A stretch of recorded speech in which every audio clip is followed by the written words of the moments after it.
ராஜ்பவனோட பேரை மாற்றி லோக் பவன்னு மாத்திருக்காங்க. அதுக்கு நம்ம முதலமைச்சரும் சிந்தனையில மாற்றம் வேணும் அப்படின்னு சொல்லியிருக்காரு. அதை பத்தி நீங்க என்ன நினைக்கிறீங்க?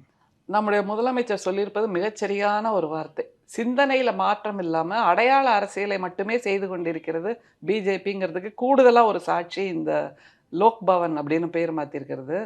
அவங்க மக்களோடயே இல்லையேப்பா.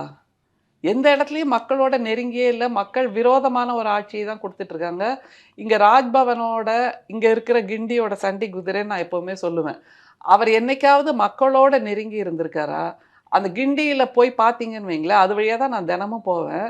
அந்த வாசல்லேருந்து வெளியில ஒரு 10 மீட்டர் அளவுக்கு பேரிகேட் போட்டு வச்சிருப்பாங்க. போலீஸ் காவல் எப்பவுமே நிக்கும். இந்த மாதிரி மக்கள்ட்டேருந்து விலகியே இருக்கக்கூடிய ஒருத்தர். சரி இத கூட விட்டுருங்க. சட்டமன்றத்துல நிறைவேற்றி நம்முடைய முதல்வர் கொடுக்கின்ற அந்த மசோதாக்கள், அதுவும் மக்களோட சட்டங்கள் தானே! மக்களால் தேர்ந்தெடுக்கப்பட்ட ஒரு முதல்வர், அவருடைய அமைச்சரவை, அவர்கள் சொல்கின்ற ஒரு மசோதா.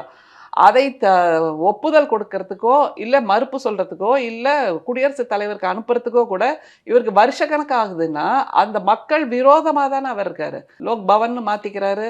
லோக்ன்னு போட்டுட்டா மட்டும் போதுமா? இங்க ஜனநாயகமோ, மக்கள் நலமோ லொக்கு லொக்குன்னு இருமிட்டு இருக்கு. இதுல லோக்குன்னு போட்டா மட்டும் சரியாயிடுமா என்ன?